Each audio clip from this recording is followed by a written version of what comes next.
I gazed at my reflection in the washroom mirror. My fingers instinctively raked through my long, platinum blonde hair. Reaching over, I unclasped my handbag and withdrew a tube of lipstick.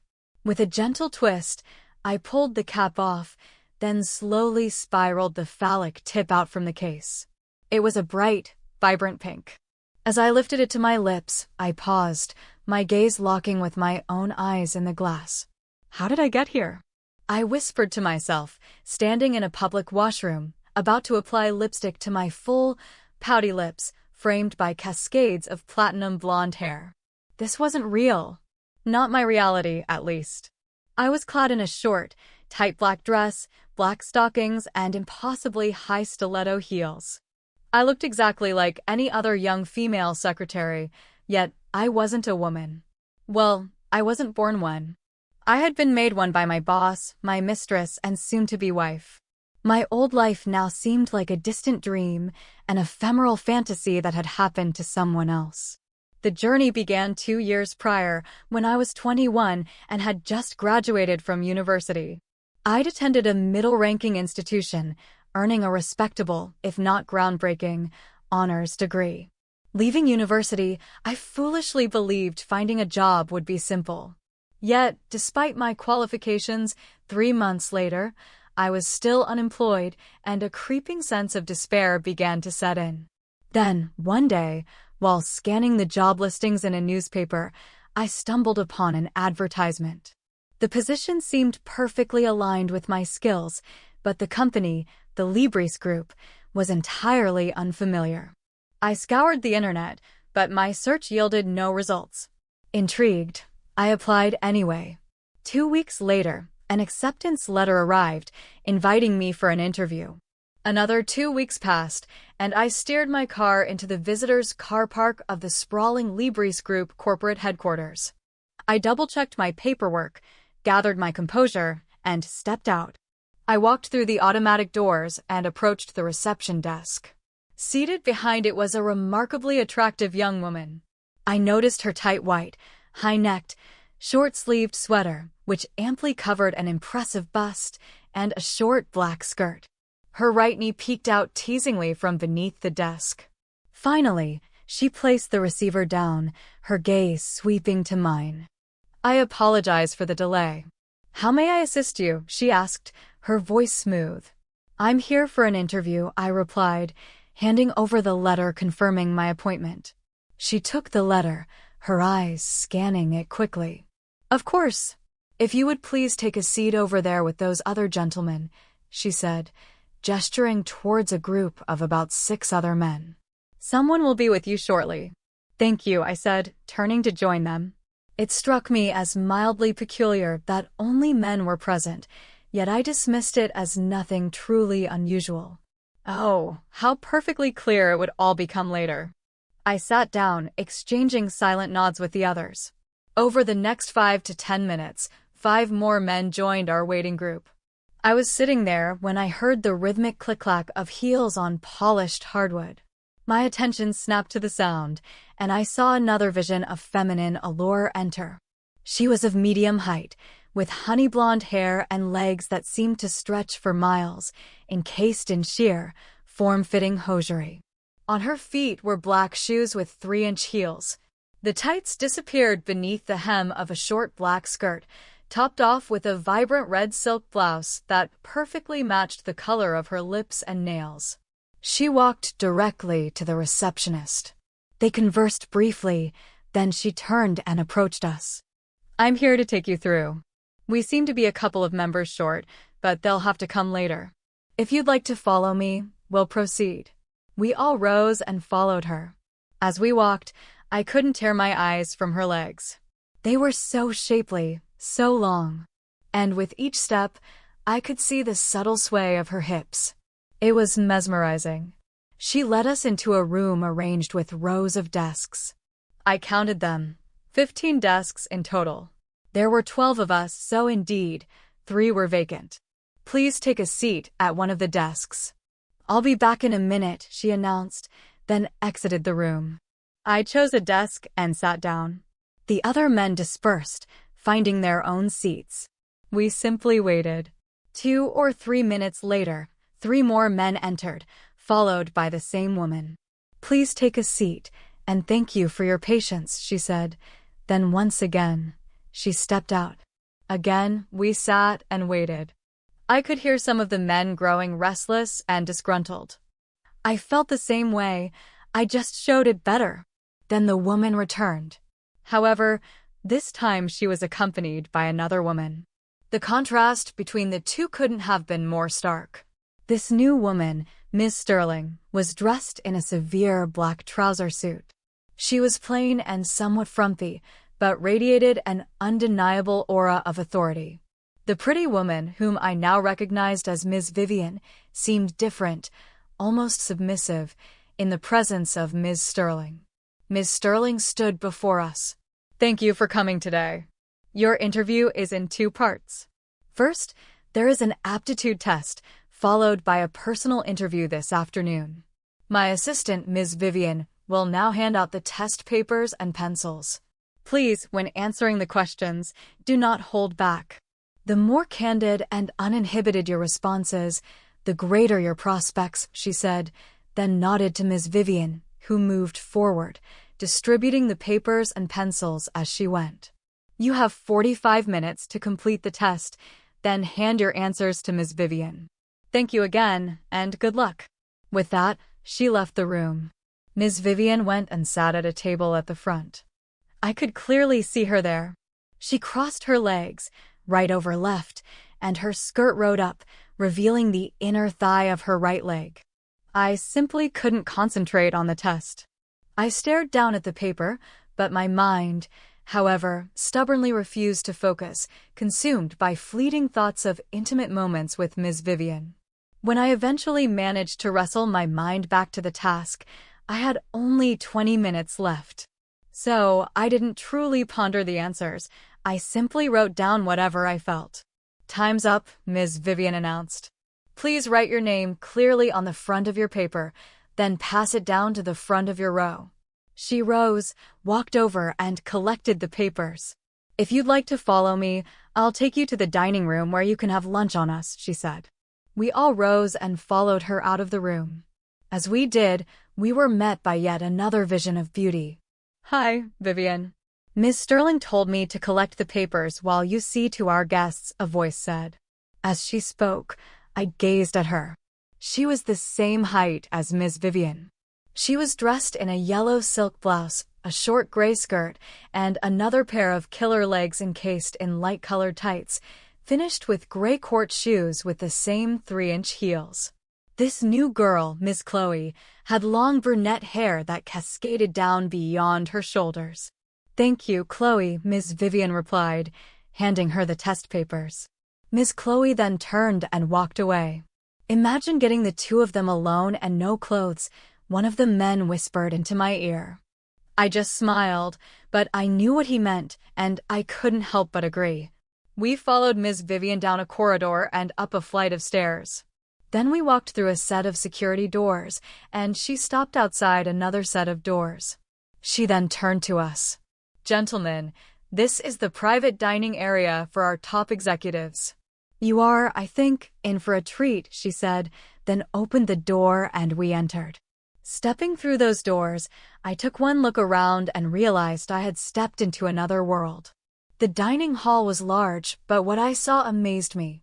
Walking around, serving the meals were breathtakingly beautiful women, all clad in classic French-made uniforms, complete with black silk stockings and 4-inch stiletto heels. We followed Ms. Vivian to a table. "Please take a seat," she said. Sitting down, I found that Ms. Vivian chose the seat right next to me. I had to consciously keep my jaw from dropping. She was the most beautiful woman I had ever seen, and she had chosen to sit beside me. A maid walked over. "Would you care to order now?" "Yes," Ms. Vivian said, and then we ordered our meals. The maid turned and walked away. As she did, I couldn't help but watch her. Those legs, encased in sheer black stockings that had impeccably straight seams. Something in the back of my mind started going over everything I had seen today. Taking another look around the canteen, it really started to nag at me. The women here fell into two distinct categories. On one hand, there were Miss Vivian and the maids, exuding an almost exaggerated femininity with their voluminous hair and revealing skirts. On the other, MS Sterling and the other women I'd observed in the dining hall, whose attire and demeanor bordered on masculine. Then it hit me with the force of a physical blow. We were the only men in this entire dining hall. In fact, we were the only men I had seen all day. "Hey, did you understand the questions that were on the test?" one of the men asked. "Not really. Just answered it," another replied. "I remember the questions on the test," a third chimed in. They were strange. Most of them seemed ordinary enough, but the last group were all about our perceptions of women and how we would deal with being given orders by a woman. I couldn't even remember what my answer to it was. Turning my head, I took a long look at Ms. Vivian. She was too perfect. That's when I knew she is, or perhaps more accurately, was a man. Ms. Vivian looked at me strangely. "What is it?" "Nothing," I replied, then smiled. "Vivian," Miss Chloe interjected, "can I speak to you outside?" Ms. Vivian rose and followed her out of the dining hall. They returned a couple of minutes later. "Okay, it's time for your interviews. Would Mr. Thomas Jackson please go with Ms. Chloe, and Mr. Robert Adams come with me, please," she said. They rose and followed the women out of the dining hall. The rest of us sat there and waited for our turn to be called for the interview. In fact, I was the last one called. I followed Ms. Vivian down a corridor and into an office. Miss Sterling was seated behind a dark oak desk, reading something, when she looked up at me. "Please take a seat." "Vivian, you can go now," she said. Miss Vivian turned and left the room, closing the door behind her. I pulled out the chair and sat down. Miss Sterling looked up from her desk. "I'm sorry you've had to wait so long, but we had to recheck your results twice. You see, you have the highest score ever on the aptitude test," she said. I smiled. "I don't think that has ever happened to me before," I replied, genuinely surprised. "On the strength of that alone, we would like to offer you a position." "As what? A maid? Or a secretary?" I could see her raise an eyebrow. "You know, don't you?" "Yes, that's who Miss Vivian and Miss Chloe and those maids from the dining hall are. They're actually men. No, they're sissies. We just train them. Vivian held the record before you. And so, are you a—" I confess, I despise the term, but yes, one could say that about me. "Well, if you accept our offer, we will train you to be the best that you can be." "What if I refuse?" "Nothing. You'll leave here and go on your own way, but you'll spend the rest of your life suppressing your true self." I just sat there for what seemed like an hour but turned out to be only a couple of minutes. They knew everything about the real me. Not the mask I showed to the public, but the person I was inside. Now I was given two choices: to live out my fantasy and let the real me out, or to continue this life of disguise. Really, it was no choice at all. I let my heart roll my head. My heart hammered a frantic rhythm as I spoke. "Yes, I'll take the deal." She smiled. "We knew you would join us." Reaching her hand over, she switched on the intercom. "Vivian, come in." "He has agreed." I heard the door open and the rhythmic click-clack of stiletto heels on the hardwood floor of the office. Turning my head, I saw Ms. Vivian approaching the desk. I could see that she, or was it he, was smiling broadly. "I'm so glad you said yes," Ms. Vivian said. "I was just like you once." I was given the same choice, but what they don't know is that it's no choice at all, is it? I just nodded in agreement. "Good. I'll leave you in the very capable hands of Vivian," Miss Sterling said, rising from behind her desk. She passed Miss Vivian, giving her a playful pat on the behind. Then she left the room. I don't mind that. In fact, I used to fantasize about being harassed by my boss. I have to admit, I rather enjoy it. Ms. Vivian chuckled. "Now that you are joining the Libris group, you'll be sent to the Institute for further training. Given your score, you will almost certainly be placed on the advanced program." That will be a year or less in duration compared to the full program the others will undertake, which spans 2 years or more depending on the individual and how long it takes for them to acclimatize to the program. I'll arrange for you to be picked up tomorrow and taken to the airport to catch the plane that will take you to the institute. Oh, please don't worry. I loved it there, and you will too. Now, just leave it to me and you'll be fine. When you graduate, you'll most likely come and work here at corporate headquarters as an assistant to an executive. The better you do, the better the job. Now, it's been a long day. You should go home and get some rest. You'll need it. Thanks, I said, rising and walking out of the office. Before I left the building, I was given an envelope that contained written instructions about what to bring, which was nothing. Everything would be provided at the institute, except I had to bring my passport. The car arrived to pick me up at 7 a.m. The driver was a woman. Ms. Davies. She smiled as she held the back door open for me. I smiled back at her. She was dressed in a full chauffeur's uniform, a black trouser suit, white shirt, black tie. She had short black hair and hazel eyes. She closed the door, and I watched her climb into the driver's seat and start the car. We drove out to a medium-sized airport. She parked the car and opened my door. Someone will meet you inside. Have a good time. Maybe I'll see you when you get back, she said. Then she got back inside the car. I watched the car drive off, then turned and entered the airport building with a real sense of growing trepidation. Once inside, I glanced around the foyer of the airport. It wasn't very busy, so I just stood there for a minute, trying to make up my mind about what to do, when a voice from behind me said, "Glad you could make it." I turned around and came face to face with a woman. Ms. Albright. She was carrying a clipboard and dressed in a dark suit with a white blouse, open at the neck, revealing a small gold crucifix. She also wore black-framed glasses over piercing blue eyes. Her face was framed by black haircut in a classic pageboy style. "Follow me, sir," she said, then turned. I followed her. We walked across the foyer and over to the check-in desk. She stopped right in front of the desk. "This is a passenger for the Libris Group's private flight," she announced. Sitting behind the desk was another vision of femininity, though I now knew the truth. He, was dressed in a white silk top. I could see the short royal blue skirt and light-colored tights as I stared over the top of the desk. Her honey blonde hair was held in a French pleat. The top was slightly see-through, so I could make out the straps of her bra, which held a pair of breasts that looked undeniably real to me. "Could I have your passport, please?" she said to me. "Sure," I replied, handing it over. She then handed it to the person behind the desk, who began to type my name into the computer. I then heard the hum of the printer. "Here is your boarding pass," he said, handing it over to me, but passed my passport back to Ms. Albright. I looked at Ms. Albright. "I'll keep that for you," she said. At this, another individual, whom I could only mentally label as Sissy at this point, appeared. He was similarly dressed to the one behind the desk. "Please go with Miss Natalie, and she'll show you to our private lounge," Ms. Isabella said. Miss Natalie smiled and placed her hand gently on my forearm, turning me around. "Come with me, sir," she said.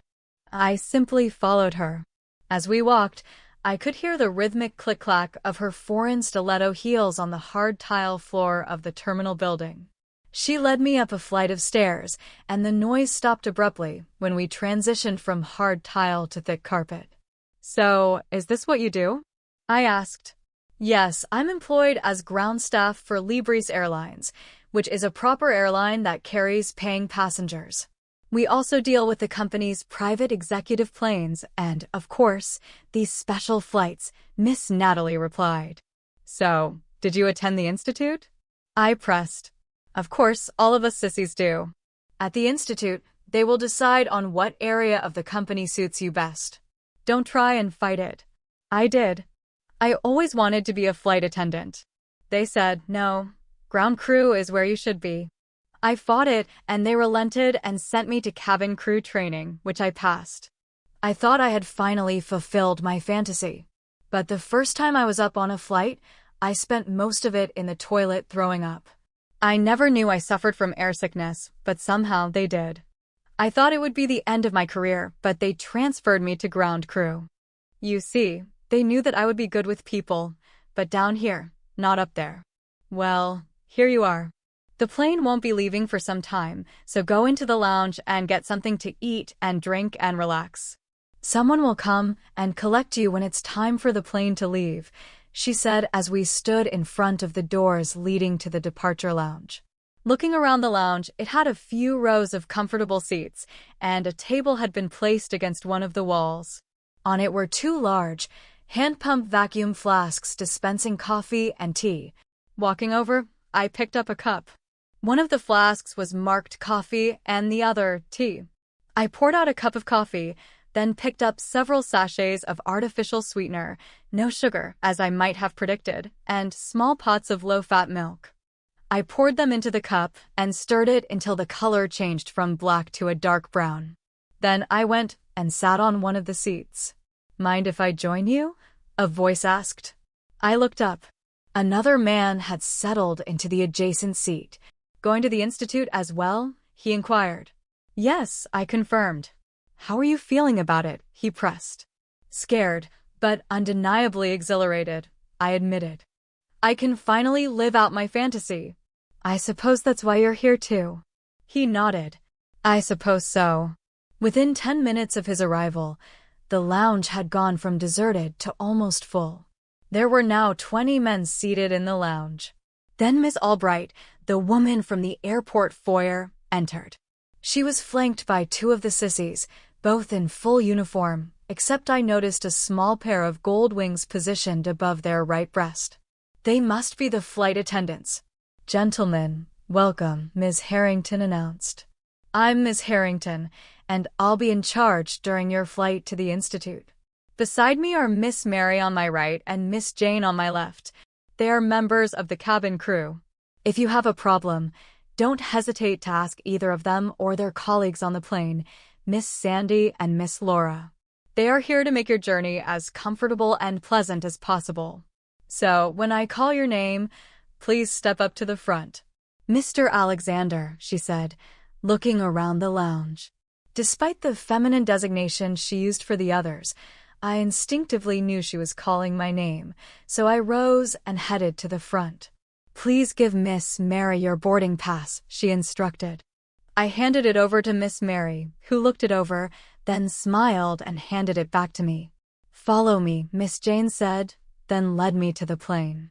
As we walked, another flight attendant, going the other way, passed us. Sandy, Miss Jane acknowledged as they passed. I stepped onto the plane, and Miss Jane showed me to a seat right at the front of the plane. Please sit down, she said. So I sat down and strapped myself in. The other flight attendant, Miss Laura, appeared from the galley. Laura, look after him while I go back, Miss Jane said. Sure, Miss Laura replied, and Miss Jane then turned and left the plane. Just then, Miss Sandy returned with another of the men, and he was seated next to me. Miss Jane and Miss Sandy operated a shuttle service, escorting men to the plane and getting them seated while Miss Laura looked after us. While this was going on, two women entered and walked into the cockpit.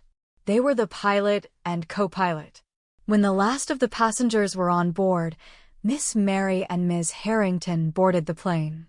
The doors were closed, and I heard the engines rev up to full power. The plane taxied to the runway, then accelerated down the runway. As it did, I felt my stomach begin to churn. I hated flying. Once we were up in the air, I was fine. Miss Mary did the voiceover while Miss Jane and Miss Sandy demonstrated the exits and how to put on your oxygen mask if anything did go wrong. The captain came on the intercom.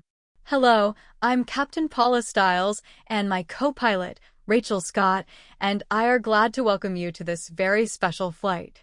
We will be cruising at 30,000 feet. Flying time to our destination will be 2.5 hours. So, sit back and relax. Your flight attendants are here to provide anything you might need during the flight. I sat there and watched the 4 flight attendants go about their business as they moved up and down the aisle, helping us if we needed a drink or food or even an extra pillow. Sitting there, I wondered what my fate would be and what would happen to the others on this flight.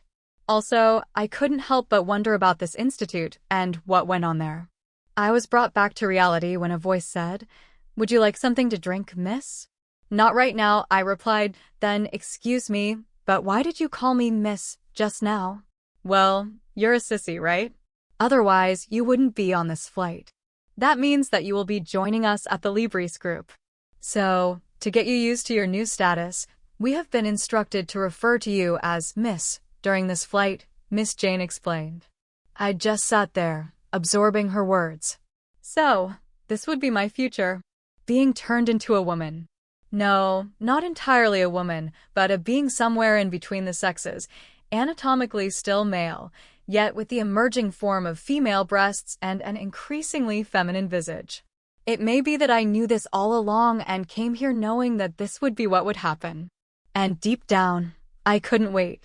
As I watched the flight attendants go about their work, exuding their extreme form of femininity, I found myself anticipating it, ready for the transformation that lay ahead.